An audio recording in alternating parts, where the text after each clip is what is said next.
আচ্ছা, কখনো কি মনে হয়েছে আমেরিকার ডলার কেন এত শক্তিশালী? এর পেছনে আছে এক বিরাট রহস্য, যার নাম পেট্রোডলার।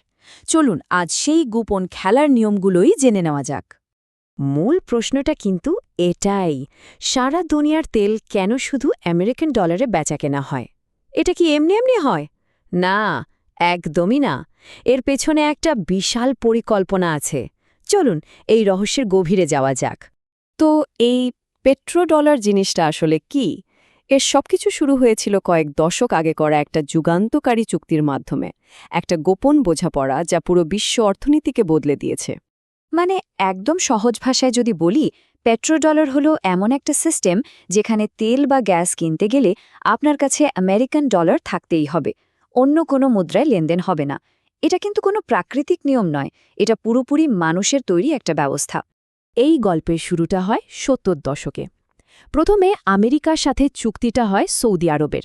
এরপর খুব বেশি দিন সময় লাগেনি, কাতারের মতো দেশ, কুয়েত, সংযুক্ত আরব আমিরাত সবাই একে একে এই চুক্তিতে যোগ দেয়।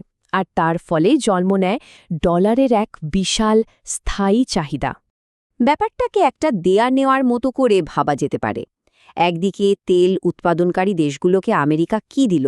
সামরিক সুরক্ষা, রাজনৈতিক স্থিতিশীলতা, মানে এক কথায় নিরাপত্তার গ্যারান্টি। আর বিনিময়ে আমেরিকা কি পেল?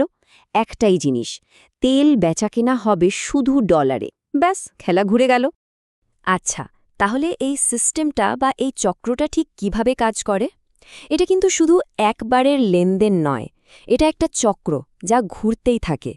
একেই বলা হয় পেট্রো ডলার সাইকেল। দেখুন, ব্যাপারটা একটা চেইন রিয়াকশনের মতো। প্রথমে যে কোনো দেশকে তেল কিনতে হলে ডলার জোগাড় করতে হয়, সেই ডলার গিয়ে জমা হয় তেল উৎপাদনকারী দেশগুলোর কাছে। এখন এই বিশাল পরিমাণ ডলার দিয়ে তারা কি করে? তারা সেই ডলার দিয়েই আবার আমেরিকার সরকারি বন্ড কেনে, মানে প্রকারান্তরে তারা আমেরিকাকে ঋণ দেয়। এই ডলার এভাবেই চাকার মতো ঘুরতে থাকে আর আমেরিকার অর্থনীতিকে শক্তিশালী করে। তো এই যে একটা চক্র চলছে, এর ফলটা কি দাঁড়ালো? এর ফল হল ডলারের একচ্ছত্র, মানে অপ্রতিদ্বন্দ্বী আধিপত্য, এমন এক ক্ষমতা যা ভাঙা প্রায় অসম্ভব। একবার ভেবে দেখুন, তেল ছাড়া তো একটা দেশ চলতে পারে না। আর তেল কিনতে গেলেই আগে ডলার কিনতে হবে। তার মানে পৃথিবীর প্রায় প্রত্যেকটা দেশ, সে চাক বা না চাক, তাকে আমেরিকার অর্থনৈতিক ব্যবস্থার ভেতরে আসতেই হবে। কোনো উপায় নেই। এই সিস্টেমের কারণে যা হয়েছে তা হল ডলারের জন্য একটা কৃত্রিম কিন্তু চিরস্থায়ী চাহিদা তৈরি হয়ে গেছে। অন্য দেশগুলো আমেরিকার বন্ড কিনছে, তাতে আমেরিকার বাজেট ঘাটতি পূরণ হচ্ছে। আর সবচেয়ে বড় কথা হল, বিশ্বের প্রায় সব দেশের অর্থনীতি এখন ডলারের ভালো মন্দের ওপর নির্ভরশীল হয়ে পড়েছে। কিন্তু একটা প্রশ্ন তো আসেই, তাই না? যদি কোনো দেশ এই নিয়মটা না মানে, যদি কেউ এই সিস্টেমের বিরুদ্ধে গিয়ে বিদ্রোহ করে, তাহলে কি হবে? এর সবচেয়ে বড় উদাহরণগুলোর একটা হল ইরান। তারা সরাসরি এই পেট্রো ডলার ব্যবস্থাকে চ্যালেঞ্জ করেছিল। এই কথাটা কিন্তু পুরো ক্ষমতার খেলাটা বুঝিয়ে দেয়। ভাবছেন কিভাবে এটা সম্ভব? কারণ পৃথিবীর প্রায় সব আন্তর্জাতিক ব্যাংক আমেরিকার ব্যাংকিং সিস্টেমের উপর নির্ভরশীল। আমেরিকা চাইলেই যে কোনো দেশের ডলার লেনদেন আটকে দিতে পারে।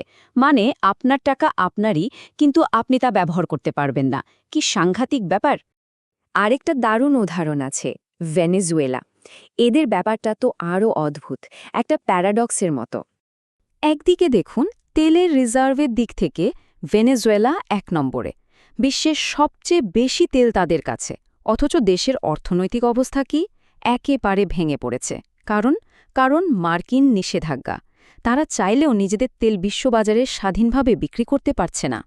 এতেই বোঝা যায় প্রাকৃতিক সম্পদের থেকেও সিস্টেমের নিয়ন্ত্রণ কতটা শক্তিশালী। এই যে সিস্টেমটা প্রায় ৫০ বছরেরও বেশি সময় ধরে চলছে, এটা কি এভাবেই চলতে থাকবে, নাকি এর ভবিষ্যৎ নিয়ে প্রশ্ন তোলার সময় এসেছে? কিছু কিছু দেশ কিন্তু এখন এই সিস্টেম থেকে বের হওয়ার চেষ্টা করছে, যেমন ধরুন চীন, রাশিয়া, ইরান। তারা নিজেদের মুদ্রায় বা অন্য কোনো উপায়ে তেল লেনদেনে চেষ্টা করছে। কিন্তু সত্যি বলতে এই ব্যবস্থাটা এতটাই জটিল আর শক্তিশালী যে বেশিরভাগ দেশের জন্য ডলারের বলয় থেকে বের হওয়া এখনও প্রায় অসম্ভব। তাহলে শেষ প্রশ্নটা এটাই, পেট্রোডলারের এই রাজত্ব কি চিরস্থায়ী, নাকি আমরা খুব শীঘ্রই ক্ষমতার একটা নতুন খেলা দেখতে চলেছি, যেখানে ডলার হয়তো তার সিংহাসন হারাবে? এই খেলা কি চলতেই থাকবে? এটা আসলেই ভাবার বিষয়।